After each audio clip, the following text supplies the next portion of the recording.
پہ لاکھوں سلام، اور جانثاران بدر و احد پہ درود، حق گزاران بیعت پہ لاکھوں سلام۔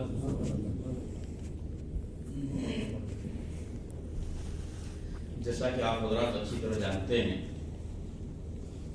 کہ آج 17 رمضان المبارک ہے۔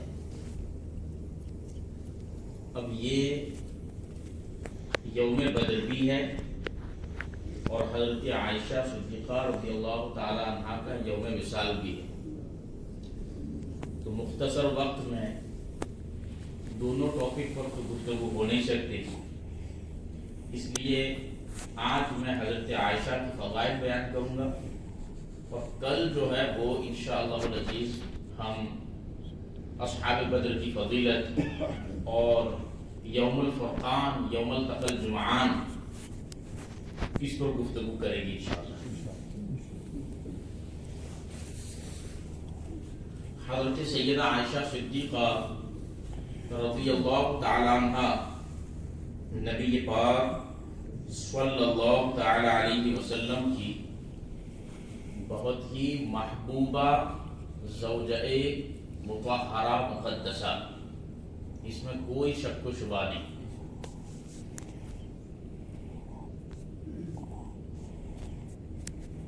حضور نبی رحمت صلی اللہ تعالی علیہ وسلم نے ارشاد فرمایا کہ عائشہ کی فضیلت دوسری عورتوں پر ایسی ہے جیسے کہ ثرید کی فضیلت دوسرے کھانوں پر ہے۔ یہ بخاری شریف کی روایت ہے۔ امام بخاری نے اس روایت کو ذکر کیا جہاں انہوں نے حضرت عائشہ کے فضائل کا چیپٹر قائم کیا کتاب المناقب میں۔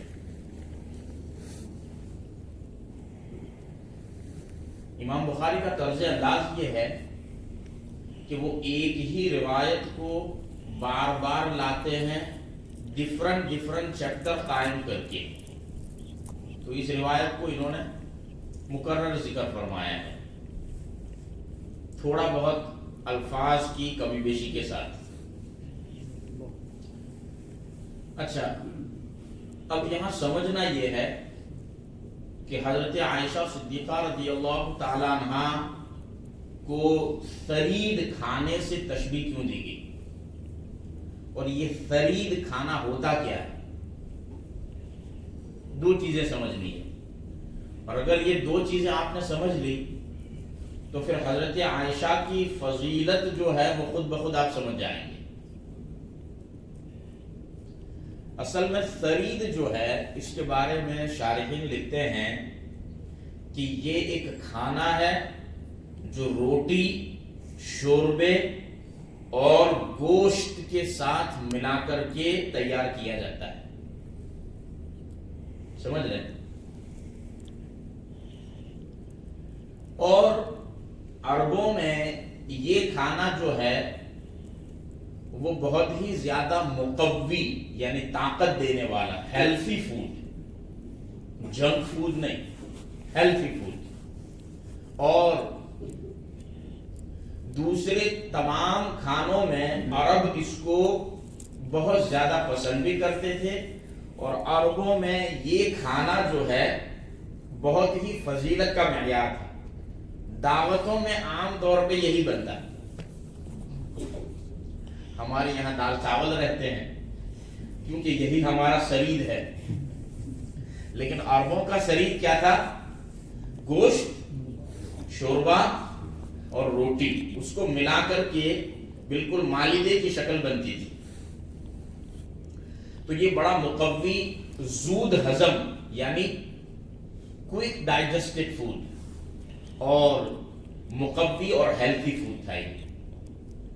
تو اس کھانے میں جتنی بھی صفات ہے وہ سب کی سب صفات اور کوالٹی جو ہے وہ اچھی ہے۔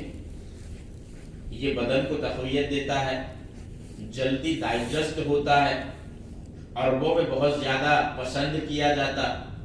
کتنے اچھے اوصاف ہیں اس کھانے میں۔ اور حضرت سیدہ عائشہ صدیقہ رضی اللہ تعالی عنہ جو ہے ان میں بھی جتنے اوصاف ہیں وہ سب اچھے ہی ہیں۔ متقیہ، محبوب ہے محبوب رب العالمین. شرید کھانا جو ہے وہ عربوں کا پسندیدہ کھانا, اور سیدہ عائشہ صدیقہ رضی اللہ تعالیٰ عنہ نبی پاک صلی اللہ علیہ وسلم کی پسندیدہ زوجہ, محبوب ہے محبوب رب العالمین. اعلیٰ حضرت کہتے ہیں آرام جانے نبی, نبی پاک صلی اللہ تعالیٰ علیہ وسلم کی جان کا آرام, the comfort of the soul of the Prophet صلی اللہ تعالیٰ علیہ وسلم. اچھا, اس کے بعد فقیہہ, اور ایسی فقیہہ کہ اس امت نے ان جیسا فقیہہ عورت کبھی دیکھی نہیں. سمجھ رہے؟ حضرت سیدنا ابو موسیٰ اشعری رضی اللہ تعالیٰ عنہ کا فرمان احادیث کی کتابوں میں موجود ہے. فرماتے ہیں کہ حضرت عائشہ صدیقہ رضی اللہ تعالیٰ عنہ ایسی ذکیہ ذہین خاتون اور ایسی فقیہہ خاتون تھی کہ نبی پاک علیہ السلام کے ظاہری وصال کے بعد اگر ہمیں کسی مسئلے میں کوئی شک و شبہ ہوتا یا وہ ایشو نیا ہوتا اور ہم اس ایشو پر کوئی حدیث نہ پاتے تو ہم سیدھے صحابہ کی جماعت حضرت عائشہ کی بارگاہ میں آتے اور حضرت عائشہ سے پوچھتے کہ عائشہ بتاؤ یہ کرنٹ ایشو ہے اور ہم جو ہے اس میں شک و شبہ میں مبتلا ہے, اس میں شریعت کا حل کیا ہے, اور اس کے حوالے سے نبی پاک صلی اللہ تعالی علیہ وسلم کی احادیث میں کوئی رہنمائی ہے. Is there any guidance related to this current issue in the light of ahadith of the Prophet صلی اللہ علیہ وسلم؟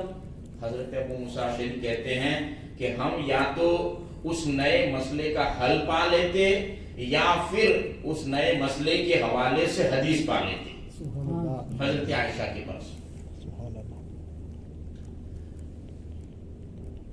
ایک مثال سے پیش کروں گا اور پھر بات آگے بڑھانی ہے. ایک مرتبہ آپ سے سوال کیا گیا کہ قرآن مقدس میں جہاں یہ آیا ہے کہ فلا جناح علیہ ان یطوف بہما, اس سے پہلے صفا اور مروہ کا ذکر ہے, ان الصفا والمروہ من شعائر اللہ, بے شک صفا اور مروہ اللہ کی نشانیوں میں سے ہے. اور پھر قرآن یہ کہہ رہا ہے کہ فلا جناح علیہ ان یطوف بہما, اور پھر اس بندے پر کوئی گناہ نہیں کہ وہ ان دونوں کے چکر لگائے. کس کے چکر لگائے؟ صفا اور مروہ کے چکر لگائے. تو پوچھنے والے نے یہ پوچھا کہ قرآن کا سیاق بتا رہا ہے کہ سعی کرنا یہ واجب نہیں ہے, یہ ایک سنت ہے بس. سوال سمجھ میں آ رہا ہے؟ کیونکہ سوال سیاق قرآن کا یہ ہے کہ اس بندے پر کوئی گناہ نہیں کہ وہ ان دونوں کے چکر لگائے. تو یہ سیاق ظاہری بتا رہا ہے کہ سعی کرنا یہ واجب نہیں ہے, یہ سنت ہے, کیونکہ اگر واجب ہوتا تو گنہگار ہوتا. اگر واجب ہوتا تو گنہگار ٹھہرتا بندہ اگر نہ کرے, لیکن یہاں کہا جا رہا ہے کہ کوئی گناہ نہیں, اس کا مطلب یہ ہے کہ سنت ہے. حضرت عائشہ کی ذہانت اور فقاہت دیکھیے, کیسی فقیہہ. آپ ارشاد فرماتی ہے کہ آپ کو قرآن کے سیاق پر غور کرنا چاہیے, یہی سیاق یہ بتا رہا ہے کہ یہ واجب ہے. اصل میں درس نظامی پڑھنے والے طلبہ سامنے ہوتے نا تو ابھی نعرہ پکارنا شروع کر دیتے اس بات پر, لیکن آپ حضرات میں جانتا ہوں آپ کی سمجھ اتنی زیادہ سمجھ باریک ہے نہیں, لیکن پھر بھی سمجھنے کی کوشش کریں. حضرت عائشہ نے کہا کہ فلا جناح علیہ ان یطوف بہما, اس بندے پر کوئی گناہ نہیں کہ وہ ان دونوں کا طواف کرے. فرماتی ہے کہ اگر واجب نہ ہوتی سعی تو قرآن میں یہ آتا کہ فلا جناح علیہ اللہ یطوف بہما, اس بندے پر کوئی گناہ نہیں کہ وہ ان دونوں کا طواف نہ کرے. یعنی نہ کرنے پر کوئی گناہ نہیں, نہ کرنے پر کوئی گناہ نہیں. تو لا جناح علیہما ہے, علیہ ہے, تو اللہ یطوف بہما ہوتا تو اس وقت یہ مسئلہ بنتا کہ سعی کرنا واجب نہیں ہے، سنت ہے، لیکن قرآن میں اللہ یطوف نہیں ہے، ان یطوف آیا ہے، اور یہ بتا رہا ہے کہ ان دونوں کی سعی کرنا یعنی صفا مروہ میں چکر لگانا یہ واجب ہے، سنت نہیں ہے۔ یہی سیاق قرآن یہ بتا رہا ہے۔ صحابہ فرماتے ہیں کہ وہ اتنی فقیہہ اور اتنی ذکیہ خاتون تھی کہ کوئی بات نکلتی فوراً عربی زبان میں فصیح و بلیغ اشعار پڑھنا شروع کر دیتی۔ حضرت سیدہ عائشہ صدیقہ رضی اللہ تعالیٰ عنہ، اور چونکہ اس دین کو ہمیشہ کے لیے رہنا بھی تھا، اس لیے اللہ نے اتنی ینگ خاتون اپنے حبیب کے نکاح میں عطا فرمائی تاکہ اس کے ذریعے ہمیشہ کے لیے دین زندہ ہو جائے، اس کے ذریعے ہمیشہ کے لیے دین زندہ ہو جائے۔ حضرت سیدہ عائشہ صدیقہ رضی اللہ تعالیٰ عنہ اتنی بڑی عالمہ اور فقیہہ خاتون کا نام ہے۔ اچھا، حضرت سیدہ ام سلمہ سے ایک مرتبہ بخاری شریف میں یہ روایت بھی موجود ہے، باب فضل عائشہ۔ میں صرف حدیثیں ہی پڑھتا ہوں، اس کے علاوہ اور زیادہ کچھ بات کرنے کا وقت ہے ہی نہیں۔ حضرت سیدہ عائشہ صدیقہ رضی اللہ تعالیٰ عنہ جو ہے، حضرت ام سلمہ رضی اللہ تعالیٰ عنہ، ان کے پاس کچھ عورتیں آئی اور عورتوں نے یہ کہا کہ جب بھی حضرت عائشہ کی باری ہوتی ہے تو نبی پاک صلی اللہ علیہ وسلم کی بارگاہ میں لوگ ہدیہ اور تحفہ لے کر کے آتے ہیں، تو تم بھی ذرا جا کر کے بات کرو کہ جس کسی کی باری ہو اس کسی کی باری پر لوگوں کو حکم دیا جائے کہ تحفہ تحائف لایا کریں، صرف حضرت عائشہ کی باری پر نہیں۔ یہ بات حضرت ام سلمہ سے عورتوں نے کہی۔ اچھا، اب حضرت ام سلمہ پہلے تو ہچکچائی کہ حضور اکرم علیہ السلام سے یہ کہیں تو کیسے کہیں، لیکن پھر سوچا کہ چلو کہہ دیتے ہیں۔ حضور اکرم علیہ السلام سے یہ بات حضرت ام سلمہ نے کہی، حضور اکرم علیہ السلام کو نے اعراض فرمایا، یعنی اس کو پسند نہیں فرمایا۔